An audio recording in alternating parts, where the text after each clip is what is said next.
a esta silla y a esta guitarra.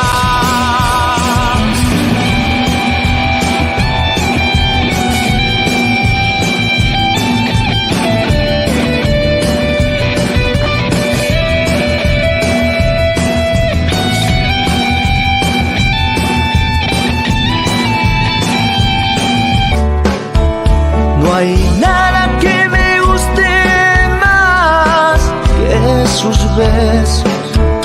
No hay nada que me alegre más que su compañía. Discúlpame estos detallitos. Naciste pa' que seas feliz.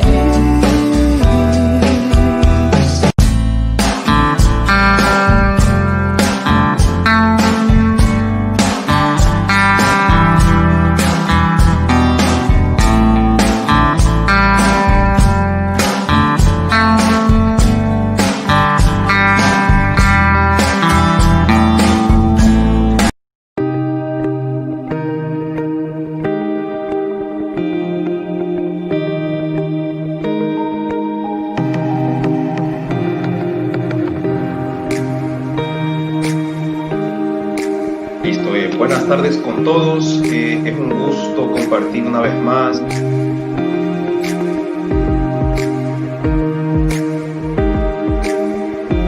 El micrófono estaba en mute.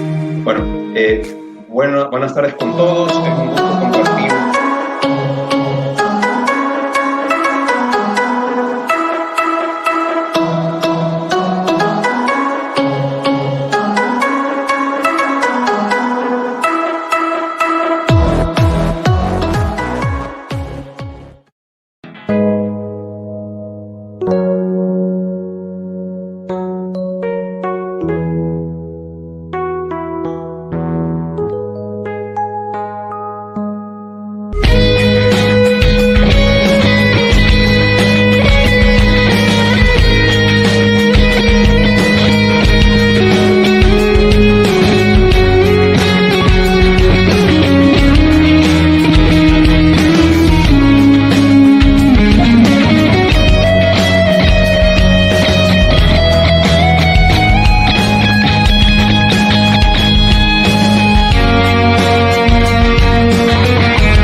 Listo, buenas tardes con todos. Es un gusto compartir una vez más con ustedes cada semana en Periodismo en Llamas para poder transmitir ideas, criterios y opiniones sobre diversos temas y más que nada para ponerlos a consideración del público y que puedan ustedes sacar sus propias conclusiones, como siempre he dicho.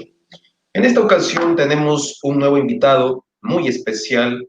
Es una figura reconocida en el ámbito académico desde hace varias décadas, con una gran trayectoria especialmente en el estudio de la historia, la cultura y la política del Ecuador más que nada, así como otros temas contemporáneos.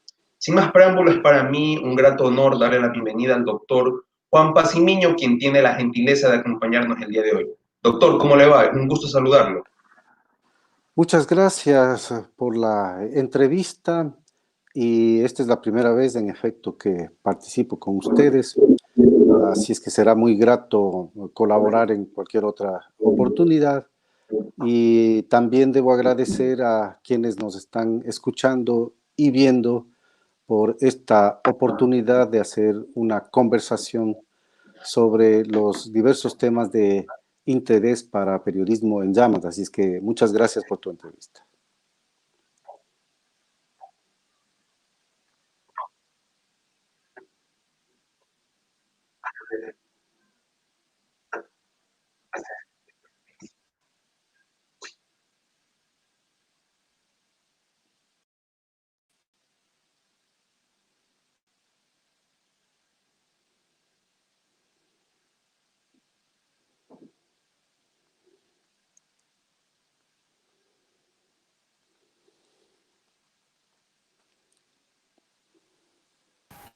Eh, Estimado doctor, muy buenas tardes. Le saluda Jairo Maiva Roldán, productor de Periodismo en Llamas. John Bieber ha tenido un pequeño problema con su internet. Preguntarle cómo se encuentra, doctor. Bueno, las actividades que yo desarrollo ahora que estoy fuera del país, ante todo son de tipo académico. Tengo que desarrollar mucho de lectura, de escritura y de producción para una serie de medios académicos que así me lo han pedido y siempre desde la perspectiva del trabajo como historiador. Yo me encuentro en Italia en este momento, ya varios meses, y todavía seguiré en estas tierras europeas durante algún largo tiempo de estadía y residencia. Así es que desde acá sigo siempre las actividades informativas del Ecuador. Me informo por las redes o por los periódicos y las radios y los distintos medios de comunicación a los que se puede tener acceso por internet, de tal manera que ello sirve para fortalecer y tener fuentes de reflexión al respecto de lo que ocurre en el Ecuador y lo que ocurre en América Latina, que es el espacio dentro del cual me muevo como investigador. Muy amable de su parte, doctor.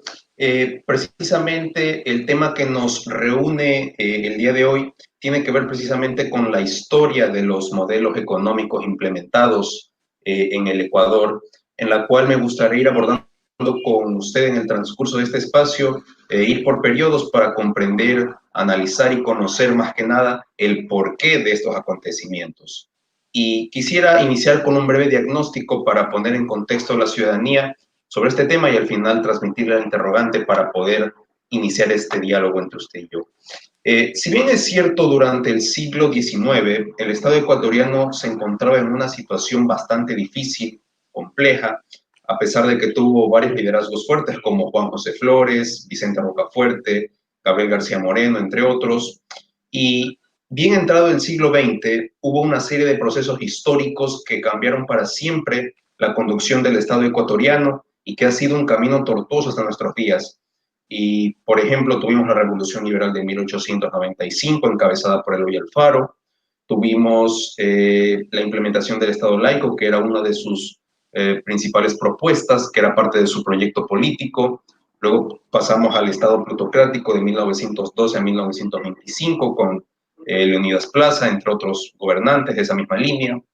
Luego tuvimos la Revolución Juliana, que lanzó un programa con un Estado regulador cuyo principal exponente fue Isidro Ayora, aunque el principal cabecilla fue Luis Napoleón Dillon. Luego pasamos al Estado desarrollista de los años 50 con el boom bananero y el boom petrolero de los años 70 con los gobiernos militares. Tuvimos el Estado neoliberal de los años 80 y 90, el Estado neodesarrollista durante la administración del presidente Correa y actualmente se está viendo, por así decirlo, un retorno del modelo de desarrollo empresarial al cual Ecuador ha estado vinculado a los organismos financieros internacionales desde el retorno a la democracia y que se siente en el gobierno actual. Y es en ese sentido que Ecuador en sus 180 años de vida republicana se ha caracterizado por su histórica heterogeneidad estructural, producto de un capitalismo subdesarrollado, desarticulado y dependiente del modelo extractivista y oligárquico terrateniente, que por así decirlo ha terminado degenerando un fraccionamiento político y este fenómeno conocido como regionalismo entre la costa y la sierra que perdura hasta nuestros días sin poder resolver este problema histórico. Y asimismo, Manuel Agustín Aguirre en algún momento dijo del Ecuador que era una economía de retazos, de parches, de épocas pasadas, épocas presentes que coexisten y que de alguna manera es una economía que es envejecida antes de desarrollarse y que ha sido deformada por la presión de economías externas. En ese sentido, quisiera preguntarle cuál ha sido el rol histórico del Estado y de los empresarios en la sociedad ecuatoriana durante estos 180 años de vida republicana, que siempre han estado en conflicto estas dos partes y que a la hora de resolver los principales problemas del país se ha vuelto un proceso tortuoso. Me gustaría empezar por el siglo XIX y principios del XX. Escuchamos, doctor. Muy interesante la introducción, me recuerda mucho la actividad que tuve durante 3 décadas como profesor de Historia Económica del Ecuador y de América Latina en la Universidad Católica de Quito. Y en efecto hay que trazar un panorama de largo plazo. El siglo XIX histórico, por no hablar estrictamente del cronológico, en esto sigo la idea de el largo siglo XIX que tiene un historiador británico que se llama Eric Hobsbawm. Yo utilizo el concepto que él también tiene al respecto y podríamos hablar de nuestro siglo XIX que se ubica prácticamente desde la época de la independencia hasta 1925, es decir, el inicio de la Revolución Juliana. Este es nuestro siglo XIX histórico, insisto en este término para no confundirlo con el cronológico. ¿Y por qué esta situación? Porque dentro de ese largo siglo XIX ecuatoriano, que coincide mucho con el latinoamericano, que se introduce, por llamarlo mejor con esta palabra, en el ámbito latinoamericano, rige un sistema económico precapitalista. Es difícil hablar de un avance capitalista a pesar de la revolución liberal, y solo después de la Revolución Juliana empezará ese despegue capitalista. Sí hay una burguesía, evidentemente, que nace con la independencia y particularmente en Guayaquil, y esta es una burguesía incipiente, comercial y bancaria. Pero el eje del sistema nuestro es la hacienda en la sierra y la hacienda plantación en la costa. El nuestro es un país agrario, todo este primer siglo republicano. Y la mayoría de población está sujeta a relaciones serviles de trabajo, no a relaciones capitalistas, tanto en la costa como en la sierra, que son las dos regiones que hacen el Ecuador de aquella época. La Amazonía no cuenta, Galápagos peor todavía. Entonces, en estas dos regiones, la andina y la costeña, los trabajadores están sometidos en la sierra al concertaje y a sus diversas formas, como por ejemplo el guasipungo, el arrimazgo, la parcería y otras de este tipo de formas serviles. En la costa, cierto es que se pagaban salarios, pero a población igualmente servil. Ahí la sembraduría y el peonaje están al orden del día en las haciendas del cacao. Y nombro el cacao porque durante este primer siglo republicano, este producto costeño, este fruto, el cacao, es el eje de nuestra economía, de nuestra acumulación interna. Las exportaciones de cacao sirven para el enriquecimiento de los grandes cacaoteros costeños, pero alimenta también al propio Estado Nacional, que de esas exportaciones obtiene mediante aranceles e impuestos a las importaciones lo necesario para poder tener algún recurso. Y el nuestro es un Estado raquítico. De otra parte, en ese siglo dominan unas élites ricas que incluso buena parte de ese siglo XIX son reconocidas como las únicas dominantes en la esfera del Estado. Si partimos de nuestra primera constitución, 1830, ya se establece allí un régimen que separa a la enorme mayoría de la población de la vida democrática. Para ser ciudadano se requería, entre otras cosas, tener una propiedad de 300 pesos o, como decía la Constitución, o una profesión o industria útil sin sujeción a otro como sirviente doméstico jornalero. ¿Quién era sirviente doméstico jornalero en el Ecuador? El 90% de los ecuatorianos. Y además, una parte esclava, porque la esclavitud recién se abolió en 1851. Entonces, nacemos sobre la base no democrática, pese a que la Constitución supuestamente proclamaba el democratismo. Y esta situación empieza a cambiar en parte con García Moreno. La Constitución de 1861 quitó los requisitos económicos para ser ciudadano, pero perduraron los requisitos económicos para ser presidente, vicepresidente y senador o diputado hasta la Constitución de 1884, que abolió ya toda condición económica para esos cargos. Sin embargo, si vemos todas las constituciones hasta la de 1979, hasta la de 1968 todavía se excluía de la ciudadanía a quienes no sabían leer y escribir. La de 1979, aprobada por referéndum, es la primera en dar el voto a los analfabetos. Con lo cual, hasta bien entrado el siglo XX, tenemos una parte de la población, la analfabeta, excluida de la vida democrática. Peor si nos remontamos al siglo XIX, por consiguiente, nuestro Estado es un Estado no democrático. De allí que los investigadores, sociólogos, politólogos, economistas de esa época nos hablan de estados oligárquicos. En definitiva, estados que funcionaban al servicio de una élite que con características autoritarias, despóticas, de subordinación de la gran población y de dominio mediante caudillos, dictaduras o gobernantes de la élite, habían impuesto la trayectoria de lo que debía ser la vida económica, social, política de nuestros países en toda América Latina. Y en el caso del Ecuador en particular, pues una economía agraria sujeta a la hacienda plantación de larga duración y máximo un producto, 2, 3 de exportación, pero el cacao es la base, 60% y más de nuestras exportaciones y de nuestros ingresos provienen del cacao.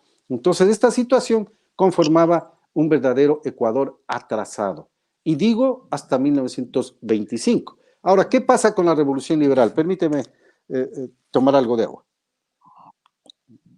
Por favor. ¿Qué pasaba con la Revolución Liberal? 1895. La Revolución Liberal es, desde la perspectiva política, la culminación de las luchas entre liberales y conservadores del siglo XIX. Ya Vicente Rocafuerte intenta un primer Estado liberal frente al conservador Juan José Flores. García Moreno consagra un Estado absolutamente conservador, vinculado con la Iglesia y el control de la ideología católica. Los liberales desde mediados del siglo XIX luchan contra los conservadores, claro, bajo el garcianismo están en una situación absolutamente difícil y después de García Moreno es que pueden levantarse e incluso necesitan de las armas para llegar al poder, como lo hace el caudillo Eloy Alfaro.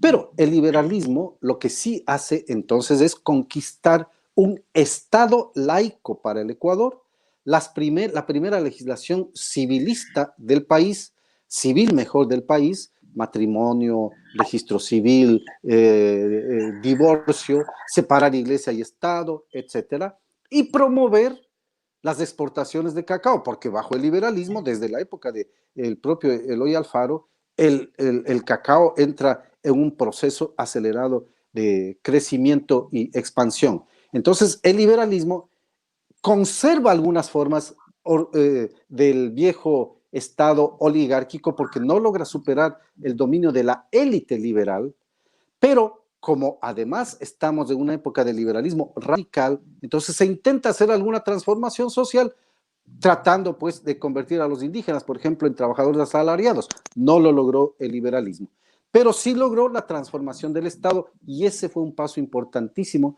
para la modernización del Ecuador. El Estado laico, el Estado liberal, el Estado que ha separado Iglesia y Estado, responde sin duda a los intereses de una burguesía que ya está conformándose con alguna fuerza y particularmente en Guayaquil. Eloy Alfaro nunca fue enemigo de los empresarios, se apoyó en ellos. Eloy Alfaro no fue enemigo de los agroexportadores.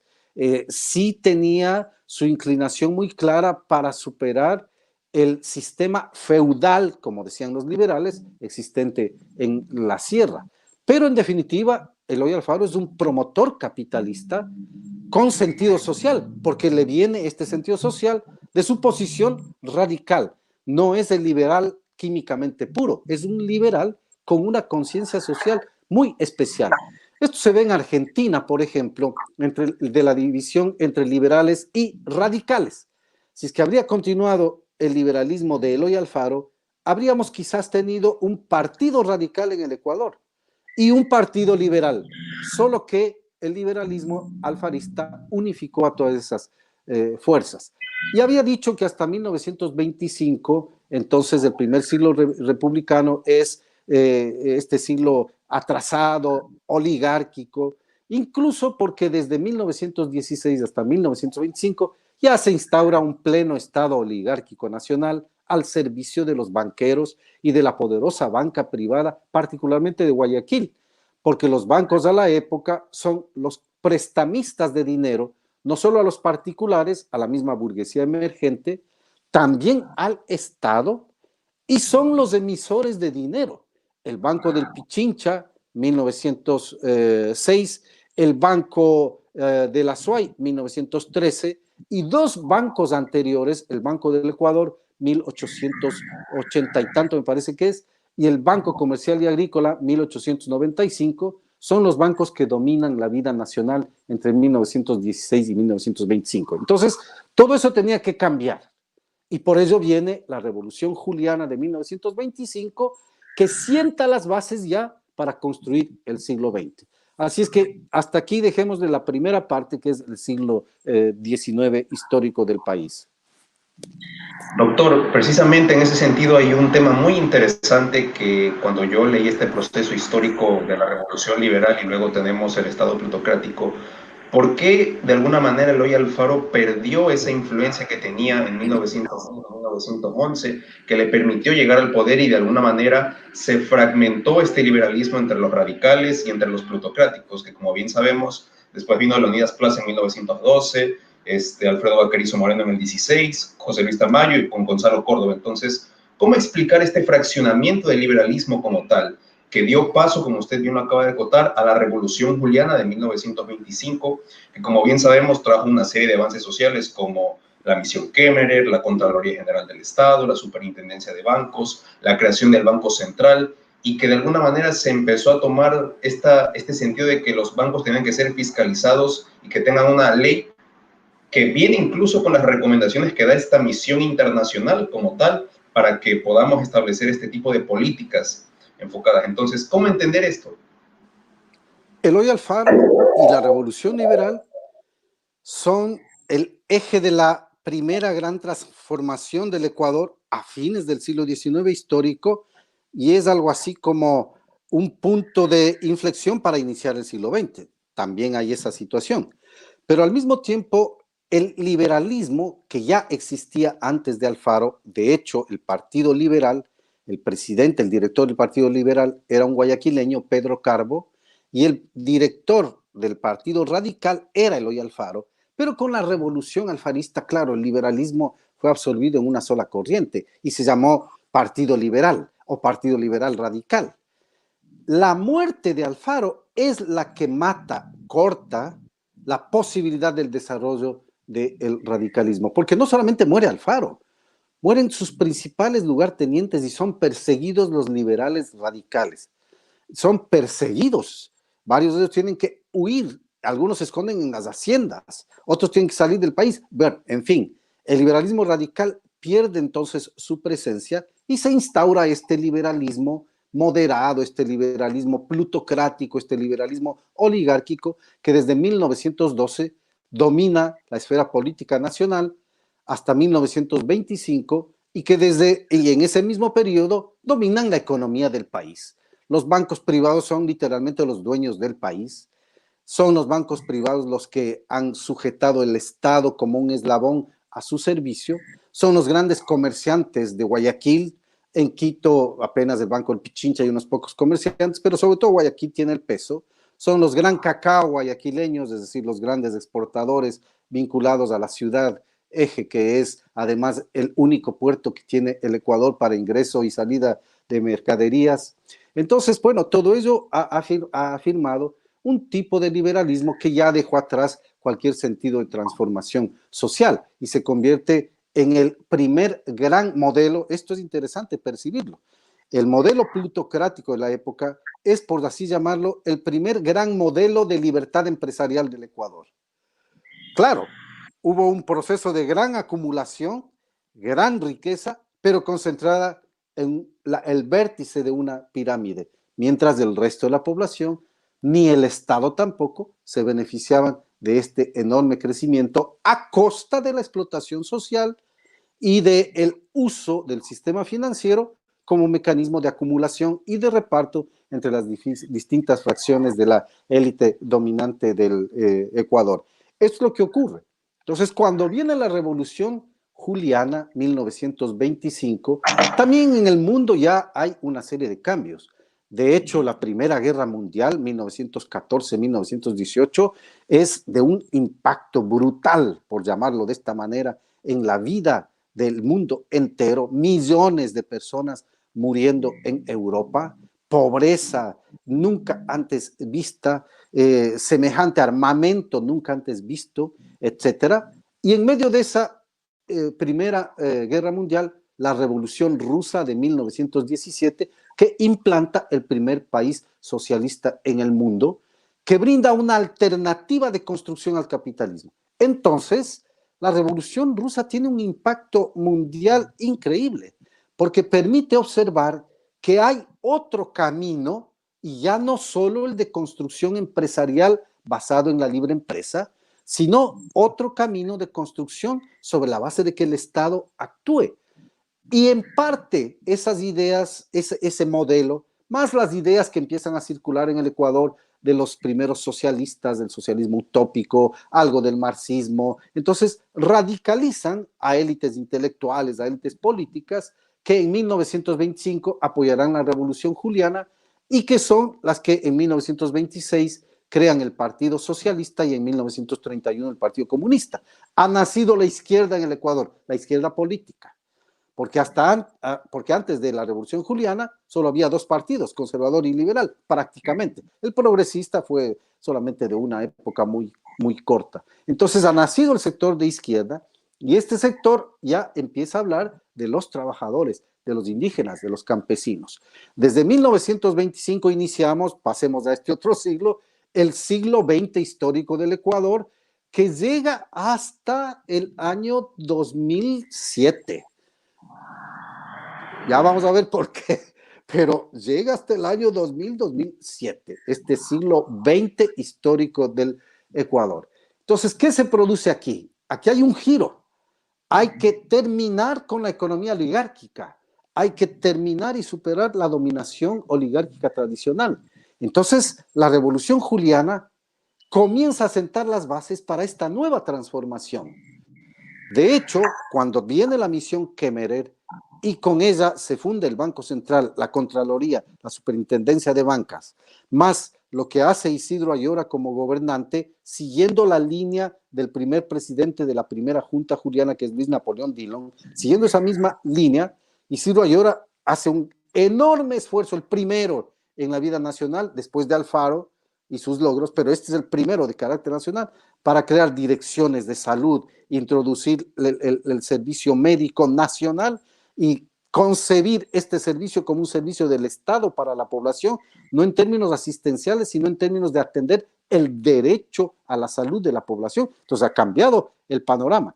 Y los julianos lo que introducen con el Banco Central es quitar a la banca privada el negocio que antes tenían de la emisión. Por eso es que hubo tal resistencia contra el Banco Central, porque quitaba de las manos de la oligarquía tradicional el manejo de un servicio social como es el servicio financiero y monetario del país, más lo que hace la Revolución Juliana de transformación para la población, aumentar salarios, tratar de hacer una reforma agraria, introducir el sistema de que el Estado regula los impuestos, que es otra característica de la Revolución Juliana, regulador de los impuestos. Se introduce ahora el impuesto a la renta que empieza a regir desde 1928, y la creación de la seguridad social, que también se suele olvidar. 1928 se crea también la caja de pensiones. Entonces, ¿qué ha ocurrido con la Revolución Juliana? Ha introducido dos elementos fundamentales en la vida económica, social y política nacional. El uno, el Estado es un regulador de la economía. Y el otro, atender a los sectores de trabajadores. Por ello se creó el Ministerio de Bienestar Social y Trabajo, se crearon las cajas, la caja de pensiones, se crearon las direcciones de salud y se dictaron las primeras leyes laborales, ratificando la jornada de 8 horas, ya creada en 1916, pero ahora el derecho a la sindicalización, a la huelga, al contrato individual, al contrato colectivo, a las indemnizaciones, todos estos derechos que quedan fijados en la Constitución Juliana de 1929. Entonces, el julianismo, ¿qué está haciendo? Es lo que yo he comparado con respecto al Ecuador actual. es lo que siempre he insinuado al respecto cuando examino lo que ha ocurrido en otros países de América Latina. La Revolución Juliana, el periodo juliano, 1925-1931, ha sentado las bases para una economía social, ya no para una economía capitalista típica, para una economía social. No es que querían, no es que superaron el capitalismo, impulsaron un capitalismo prácticamente desde el Estado, también con las propias inversiones que hace la Revolución Juliana, pero es un tipo de capitalismo en que el Estado es un regulador. Y eso podríamos verlo en distancia hasta nuestra época.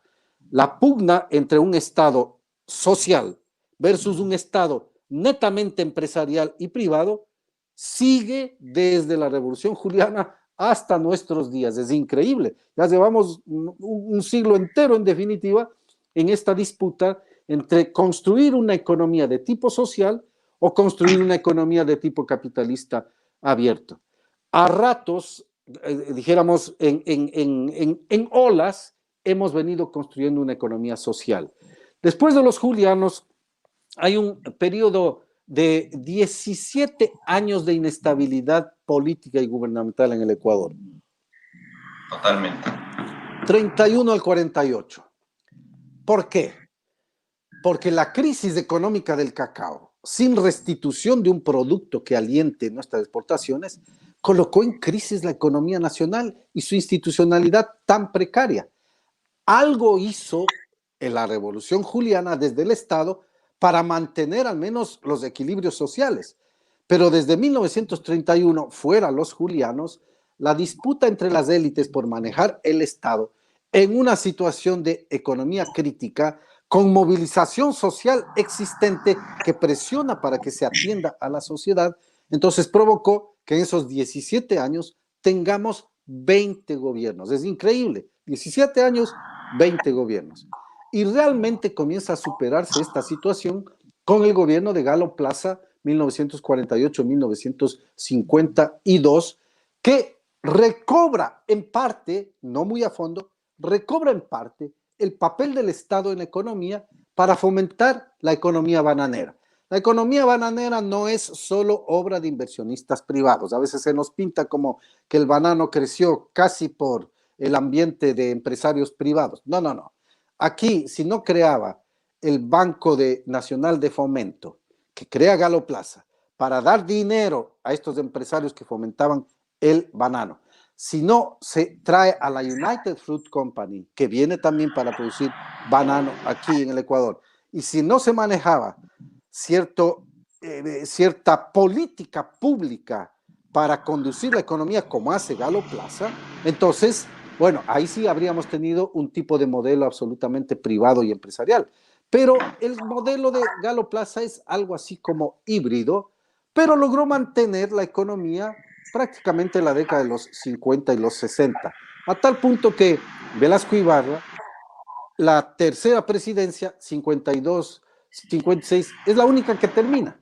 Y le sucede Camilo Ponce, 56, 60, con esta estabilidad económica ya creada por el banano y esta herencia de un Estado que con el Consejo de Economía podía hacer una guía de la sociedad.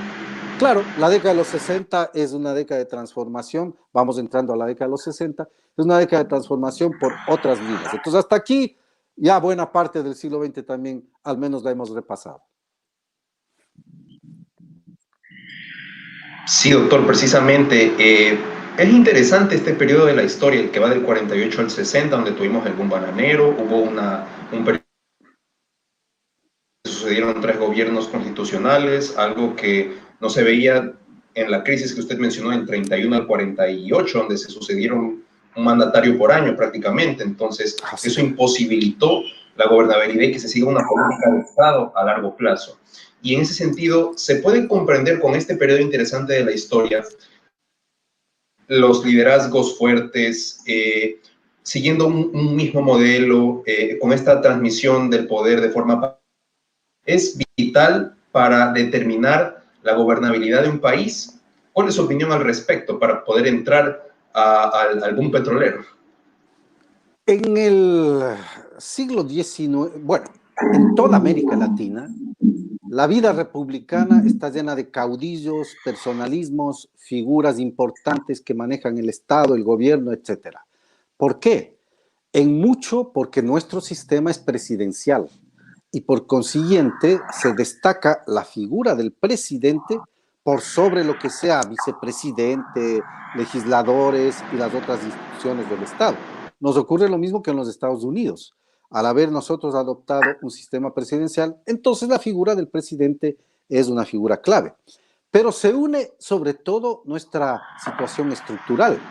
Una élite que gobierna la vida nacional, de esa élite y de esas familias gobernantes, entonces nacían los caudillos y las figuras principales, como en el siglo XIX se puede contar prácticamente con las manos: Juan José Flores, Vicente Rocafuerte, Gabriel García Moreno, Eloy Alfaro, Antonio Flores Gijón, Ignacio de Ventemilla, Urbina. Bueno, entonces, de ahí que hasta nuestra historia se ha dividido algo así como la época floreana, la época garciana, la época urbinista, la época alfarista.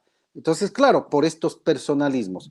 Para mí, realmente, esa es una parte superficial de la historia, porque lo que habría que entender es que debajo de ello lo que había es un juego, una confrontación de élites por el poder que se expresaba a través de estas figuras personales. Entonces, no es que se requiere de caudillos para conducir una sociedad, se requiere de figuras que representen en el presidencialismo a estos sectores sociales más amplios, si es que es del caso de sectores más amplios, o de figuras que representen a las élites, si es que se quiere preferir ese modelo. Para poner muy rápidamente el ejemplo, León Febres Cordero es un gran caudillo de un sector de élite nacional, sin duda alguna, y muy particularmente de la oligarquía guayaquileña. Pero Rodrigo Borja no es un caudillo de Guayaquil, evidentemente. Rodrigo Borja ni siquiera tiene una figura así como caudillesca, porque es más ligado por sus vínculos y su proyecto político y económico más a la sierra que a la costa. Entonces ahí se ve también que por debajo los historiadores, los sociólogos, los economistas deberíamos investigar siempre las fuerzas que están atrás de estas que aparecen como figuras personales, pero que en muchos casos esconden estas fuerzas que son las determinantes en la historia. Entonces vamos entrando a la década de los 60. En la década de los 60, en toda América Latina, el gran impacto lo tiene la Revolución Cubana de 1959. Esta revolución auténtica, esta que hizo reforma agraria, que repartió tierras a los campesinos, que finalmente se pronunció por el socialismo, sirvió algo así como de faro ejemplar para América Latina. Toda América Latina trata de seguir una política o anticubana o procubana. Entonces, este es el sentido que creó la Revolución Cubana. Se instauró en nuestra América Latina una política, sobre todo anticomunista, a partir de la Alianza para el Progreso y bajo el gobierno norteamericano de John Fitzgerald Kennedy. Ilustre por una serie de posiciones que tuvo a su época, pero para nuestra América Latina implicó que con Kennedy entró a nuestra región la Guerra Fría, la guerra anticomunista. Paradójicamente, esto es increíble, para el Ecuador, el programa de Alianza para el Progreso, que proponía, entre otras cosas, reforma agraria, integración, planificación económica, redistribución de la riqueza mediante impuestos, superación del sistema Hacienda, increíblemente, en nuestro país se lo consideraba un programa comunista. Bueno, así eran nuestras élites de ese pasado, en los años 60. Y una dictadura anticomunista y además muy pro-norteamericana, como fue la Junta Militar 1963-66, esta es la que en parte da continuidad a la construcción de un modelo económico social, en parte, porque es absolutamente reaccionaria esa junta, y de otra parte a un modelo económico capitalista vinculado ya a los Estados Unidos de una manera absolutamente directa. Pero con esa junta también se sientan las bases de la definitiva constitución del capitalismo ecuatoriano. Así que esa junta tiene estas contradicciones. Sienta las bases para construir el capitalismo, una economía estatal que dirige políticas antioligárquicas definitivas como la reforma agraria y la industrialización sustitutiva de importaciones.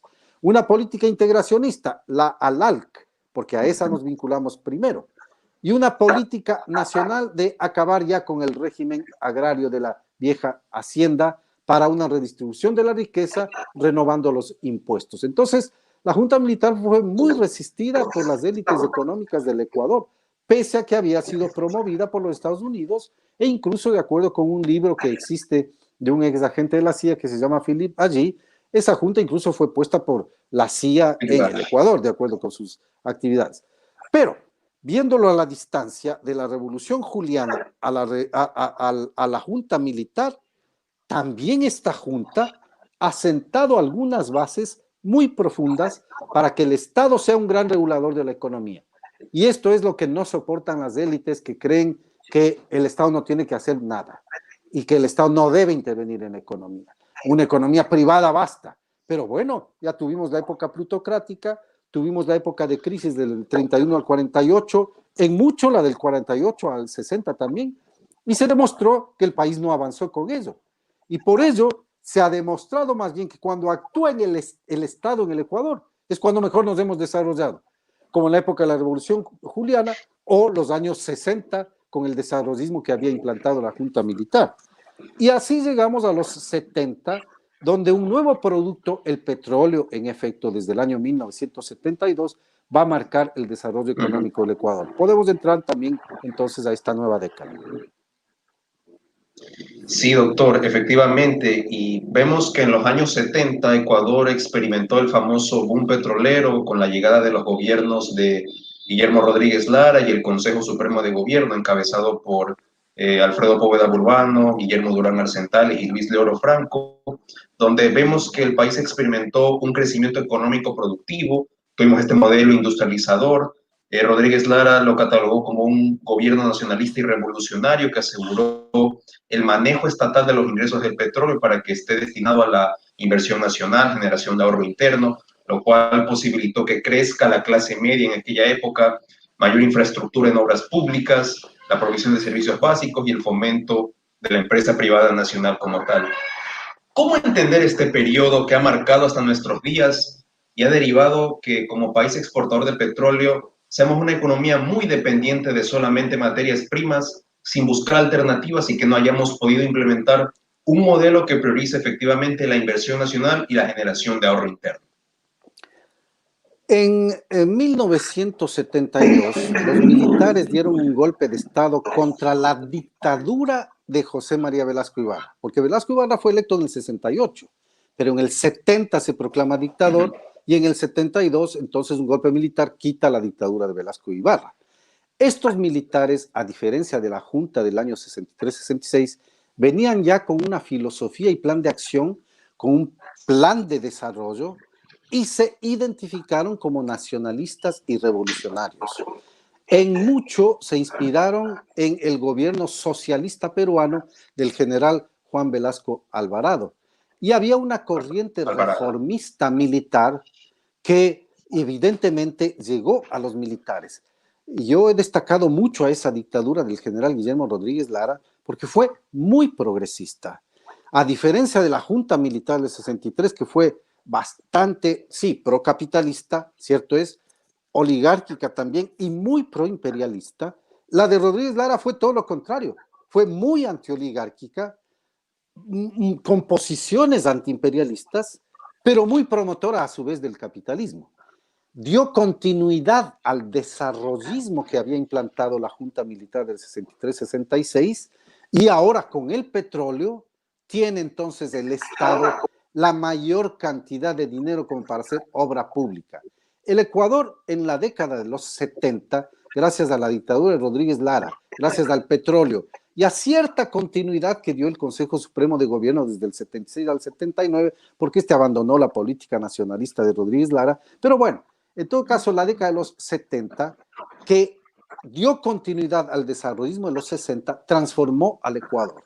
Imaginemos, solo los 2 primeros años de exportaciones de petróleo, 72, 73, para el 74, 2 años de exportaciones petroleras equivalen a los 150 años de exportaciones de la vida económica nacional. Tanto cacao como banano y todos los otros productos de la vida anterior. Entonces uno puede ver la magnitud de riqueza que tenía el Ecuador, felizmente manejada por el Estado. Entonces, gracias a esos ingresos petroleros, el Ecuador construyó carreteras, hizo inversiones en obras públicas, hizo inversiones en infraestructura nacional, se electrificó el Ecuador, comenzó el primer proyecto hidroeléctrico nacional, Paute. Se hicieron transformaciones de tal impacto que a la Amazonía le dedicamos recursos casi por primera vez en nuestra historia masivos para penetrar nuestra infraestructura hacia esa zona. Se modernizó el puerto de Guayaquil, se modernizó el puerto de Manta, se abrieron caminos incluso secundarios en el país, se hicieron inversiones en puentes, en edificios públicos, etcétera. Pensemos en el caso de Guayaquil y Quito, los ministerios de Agricultura. El de Guayaquil fue un fracaso porque ese un redondo gigante que había, creo que lo votaron finalmente, no estoy muy seguro, pero en Quito ese ministerio de Agricultura imponente en la calle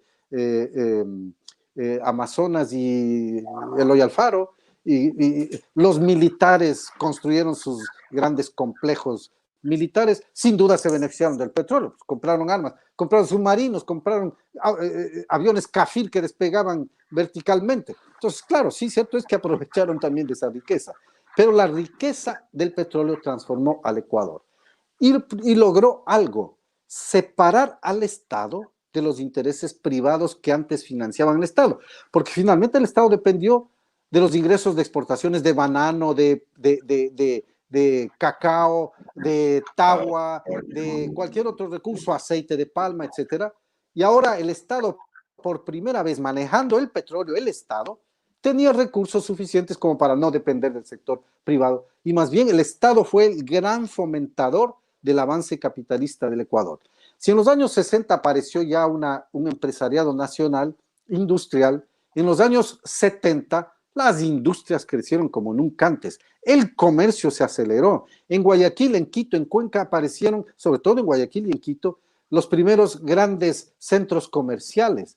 Aparecieron términos muy novedosos a la época que hoy son parte de la vida cotidiana, como el boutique. Aparecían las boutiques y todos estos centros. Entonces, el país se transformó con la época petrolera y adelantó como nunca antes había ocurrido en su historia, lo cual me ha servido también de argumento histórico para mí a fin de sostener que en las épocas en que el Estado ha actuado y ha tenido recursos, es cuando mejor caminamos y es cuando mejor nos hemos desarrollado y cuando mejor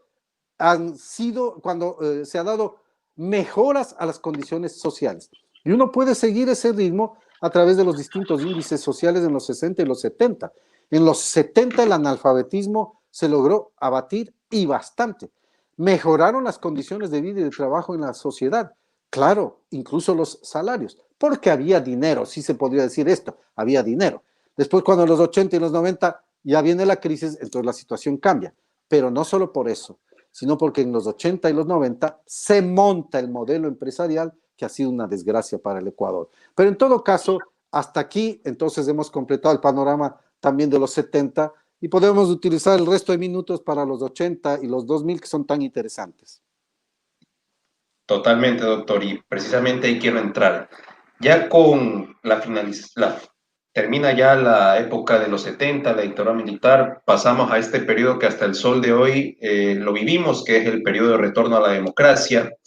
Vemos que al mismo tiempo, durante los 80 y 90, se terminó de alguna manera implementando lo que se conoce, y esto lo han sostenido varios analistas, varios libros de historia, pues terminó implementando básicamente un modelo empresarial de desarrollo basado en el paradigma. De alguna manera, el Ecuador durante este periodo de tiempo, los 80, 90 y principios de los 2000, generó una relación, y yo le he catalogado, con los organismos multilaterales de financiamiento. Estos son el FMI, el Banco Mundial, entre otros, donde establecían condiciones para tratar de acceder a este tipo de montos que estaban destinados al pago de la deuda externa como tal.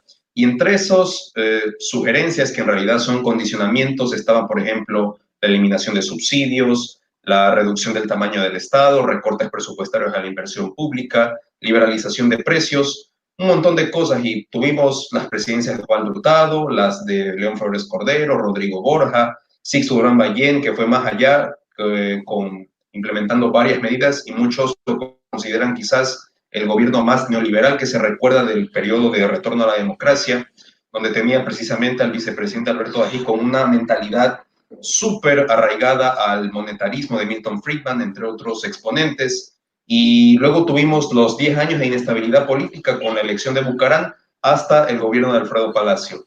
Con estos antecedentes quisiera hacer una comparación también para que nos pueda explicar este periodo. ¿Se podría entender que se repite la historia con la actual administración del presidente Moreno haciendo este tipo de políticas a favor del libre mercado? Tenemos que comprender, de hecho, estas dos décadas, 80 y 90.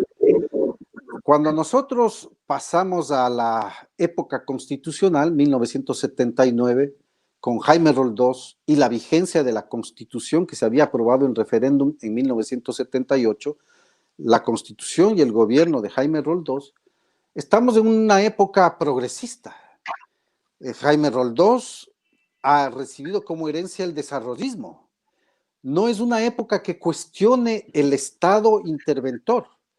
De hecho, el programa de los 21 puntos, así se llamaba, 21 puntos programáticos, que patrocinaron al binomio Roldós-Hurtado, en la élite nacional económica, en la élite empresarial, en la misma élite oligárquica, se consideraba un programa comunista, porque planteaba el refuerzo del Estado, redistribución de la riqueza, planificación económica. Entonces, bueno, esas son palabras mayores todavía en esos momentos. Y el problema que la década de los 80 tiene desde inicios es que el tema de la deuda externa nos cayó como un bombazo de agua en los carnavales típicos del Ecuador. ¿Por qué esto? Porque la dictadura del Consejo Supremo de Gobierno desde el año 76 endeudó al Ecuador, dadas las condiciones mundiales de la época en que los banqueros internacionales nos ofrecían créditos fáciles, basado en los petrodólares, que eran la cantidad de dólares que en el mundo habían crecido a propósito de la subida de los precios del petróleo entre los países árabes, y ese dinero se guardaba en bancos particulares europeos y norteamericanos, y los norteamericanos nos prestaban y nos ofrecían dinero muy fácil. Cuando los intereses pasaron del 2% al 20%, la deuda se volvió impagable en toda nuestra América Latina. Y entonces comenzaron las dificultades. Nuestros estados, que se acostumbraron al desarrollismo, sintieron ahora el desfase de tener que arreglar cuentas para pagar la deuda externa. Eso es de una parte. Pero de otra parte, también acudieron a los organismos internacionales como el Fondo Monetario Internacional, que para este momento ya tiene una visión distinta a la de su origen en 1944. Ahora, bajo el Reaganismo, el gobierno de Ronald Reagan, y bajo el Thatcherismo, el ministerio de Margaret Thatcher en Inglaterra. Entonces, ambos como que orquestan la vida del mundo bajo los principios del neoliberalismo. Y el Fondo Monetario Internacional entonces nos condiciona desde el año 1982 en América Latina y desde el 83 en el Ecuador con la primera carta de intención, nos condicionó a desarrollar un programa que implicó retirar al Estado, replantear el esquema del desarrollismo, replantear la idea de que hay que contribuir a la sustitución de importaciones, al crecimiento empresarial desde el apoyo gubernamental estatista y cosas de estas, replantear el sistema de impuestos y brindar apoyo al libre mercado y a la libre empresa. Eso nos mató económicamente, y repito la palabra, nos ha afectado, nos mató económicamente en el sentido histórico. ¿Por qué? Porque tuvimos que abandonar el desarrollismo y girar desde la segunda fase del gobierno de Hurtado, porque sus primeros 2 años son todavía muy progresistas, estatistas, basada en la idea del desarrollismo, 1981, 82, 83, en el 83 ya había el giro. Entonces, sucretización de la deuda que hace Hurtado ya es un giro, más la liberalización de los precios de los productos básicos ya es un giro, y con Febres Cordero desde el 84, entonces este sí es un empresario, tiene su visión absolutamente centrada en la idea de que la economía funciona por las empresas privadas y que el Estado no tiene que hacer nada, sino contribuir a ese desarrollo. Entonces, con Febres Cordero ya definitivamente es el gran salto adelante en el neoliberalismo ecuatoriano, que coincide cuando ya Febres Cordero está en su mitad de periodo y hacia fines, con el proceso de la perestroika en la Unión Soviética, que finalmente para el 90 liquida el socialismo en el mundo. Entonces, para los 90, ¿cuál es el criterio universal? Ya no hay socialismo. El único criterio que quedó es la idea de que el mercado es libre y hay que globalizarse.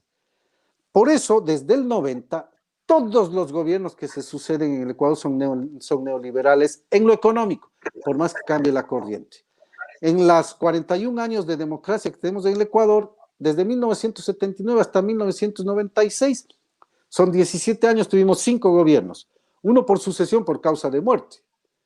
Pero desde 1996 hasta el 2006, en 10 años tuvimos 7 gobiernos, una efímera dictadura nocturna el 21 de enero del 2000, y los únicos 3 presidentes electos, Abdalá Bucaram, Yamil Maguad y Lucio Gutiérrez, derrocados.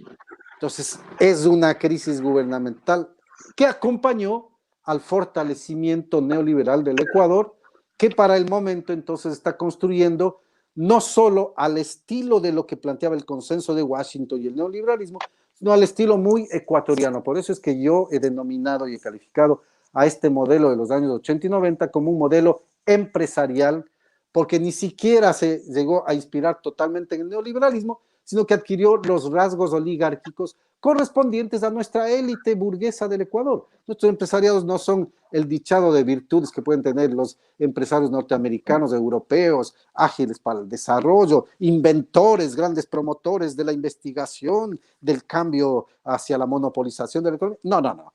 Son rentistas y encontraron el camino muy fácil en el neoliberalismo para retomar sus viejos caminos que vienen desde la época plutocrática 1916 a 1925. Entonces, durante esta época, ¿qué se encuentra? Ya arraigado la idea de 4 principios fundamentales. 1, no al Estado. Todo lo que representa el Estado tiene que irse fuera. 2, no a los impuestos. Todo lo que represente impuestos y sobre todo directos y el de la renta, fuera. Y 3, no al trabajo regulado. Flexibilizar el trabajo, precarizarlo, etc. Y yo agrego el 4, captar las instituciones públicas para que todo esto ocurra en beneficio de la élite económica dominante, sea de carácter financiero, comercial, industrial, terrateniente o lo que sea, pero esta élite que domine la economía. Eso es lo que se cortó en el periodo 2007-2017, pese a que no hubo tampoco una transformación estructural como para que la élite pierda definitivamente el poder económico, porque, por ejemplo, los bancos crecieron como nunca antes en sus ganancias, en sus utilidades, pero se recobró el camino de construcción de una economía social. Yo ya nombré esto con la época juliana, en parte con Galo Plaza muy medianamente. Los 60 y los 70, y sobre todo los 70, construcción de una economía social. Ahora, 2007-2017, retomar la idea de una economía social, y esta sí con clara orientación de economía social, porque incluso se proclama el socialismo del siglo XXI. Los logros sociales han sido advertidos por instituciones como CEPAL, PNUD, el mismo Fondo Monetario Internacional, el Banco Mundial, etc. Y a diferencia de los años anteriores, 79-2006, cuando se firmaron 16 cartas de intención, comenzando por la primera, 1983, y terminando por la última, 2003, desde el 2007 al 2017 no se firmó ninguna carta de intención condicionante de nuestra economía. Y hubo autonomía, incluso por el buen repunte de las exportaciones de petróleo, hubo autonomía para que con el Estado entonces se fijen normas de construcción de una economía social que tuvo enormes beneficios para las condiciones de vida y de trabajo de la población, que se solucionaron ampliamente. Desde el 2017, otra vez se produce un giro. Es el retorno al sistema de economía abierta sin Estado, bajo los principios que las élites empresariales del Ecuador habían sostenido en los años 80-90 y acompañados ahora con el Fondo Monetario Internacional. Por eso he hablado en mis escritos que vivimos un segundo modelo empresarial en el Ecuador desde el 2017 hasta acá, que ha roto con el modelo de economía social que se manejó entre el 2007 y 2017. A veces estas palabras suenan como algo así, como suelen decir, como propagandistas. Pero no es cierto, no hay nada de propaganda aquí. Simplemente es la constatación que se puede hacer empíricamente de lo que había acontecido en la década pasada, de lo que ocurre ahora y de lo que había pasado en décadas anteriores. Entonces hay una línea de continuidad que lo reconocen prácticamente todos los investigadores latinoamericanistas. Y simplemente que aquí en el Ecuador las pasiones son de tal naturaleza que enseguida es para ubicar correístas y anticorreístas y todo eso. Es mentira, no es así. Así no quieran Se creerlo. estigmatiza. Claro, así no quieran creerlo, la historia fue así. Así no quieran admitirlo, no creerlo, admitirlo, la historia fue así. Entonces se ha demostrado en el Ecuador que la construcción de una economía social es conveniente, nos beneficia. Ha sido la que provoca adelanto social y material, adelanta los servicios y promueve mejores condiciones de vida y de trabajo, alienta la redistribución de la riqueza con fuertes impuestos sobre la renta, e incluso el gobierno anterior pensó sobre herencias y patrimonios. No se llegó a hacer, habrá que retomar ese camino para llevarlo adelante. Y se ha visto en los años 80, 90 y desde el 2017 hasta acá, que las economías empresariales de libre empresa, globalizadas, sujetas a este criterio de que el mercado es el que maneja las cosas, sujeto a los criterios del consenso de Washington o a los criterios neoliberales tan medianos de nuestra élite empresarial ecuatoriana, no son los que brindan felicidad al Ecuador, sino que arruinan las condiciones de vida y de trabajo. Y en el ciclo de la pandemia que estamos viviendo, se vio que la economía cayó en picada y que las condiciones de vida y de trabajo han caído en picada. Y eso es grave para el Ecuador, porque el próximo gobierno recibe una herencia muy difícil de transformar y si quiere construir una economía social, va a tener que hacer un serio esfuerzo para lograr un consenso amplio de sectores populares, medios, a fin de que apoyen este tipo de proyecto, que de lo contrario, un proyecto empresarial neoliberal solamente beneficia a unas élites. Así ha sido nuestra trayectoria histórica y con ello, bueno, logramos cubrir en general todos nuestros periodos, ¿no? Pero tenemos que entrar de todas maneras a algunas particularidades.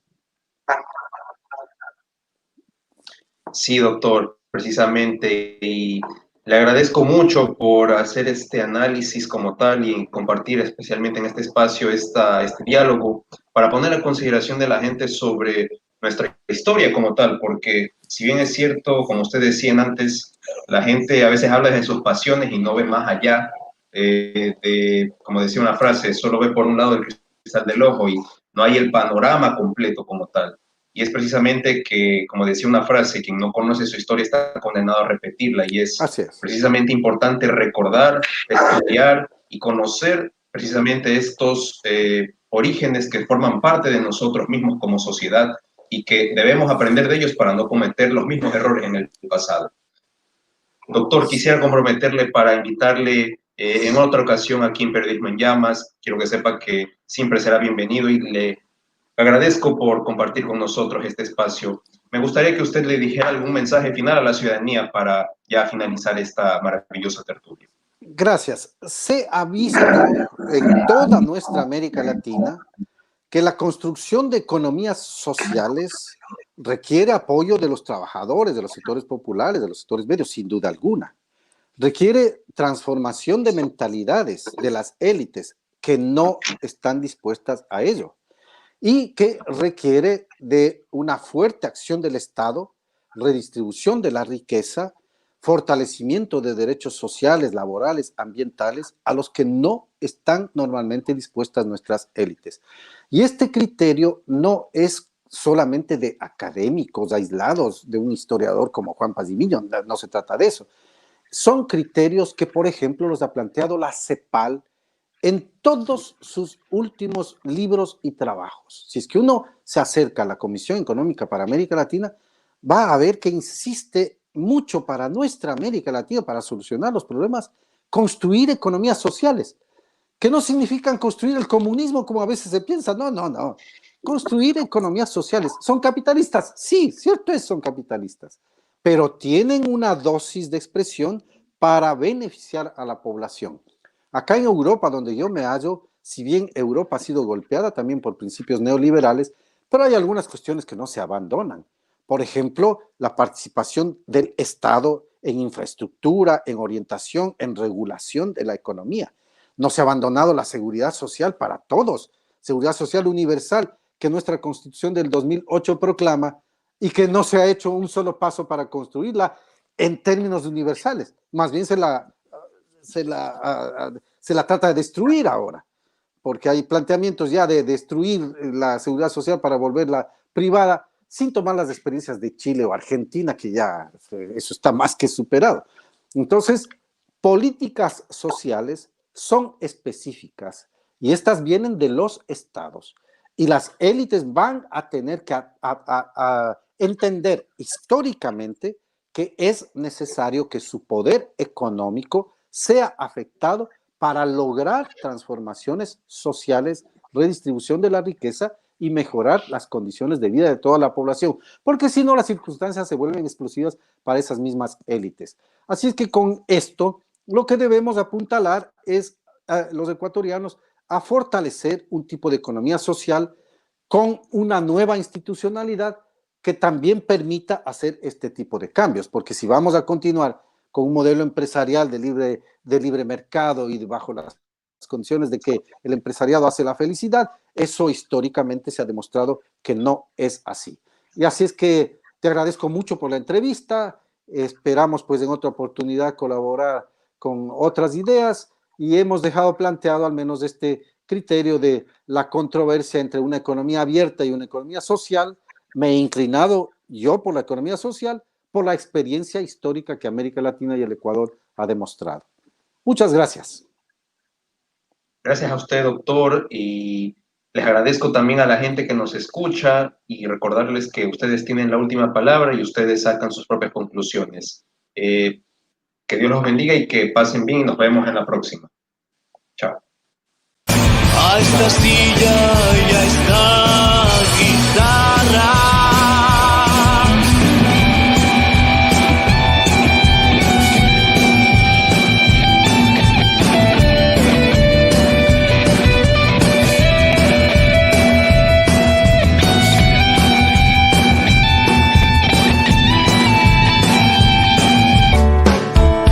No hay nada que me guste más que sus besos.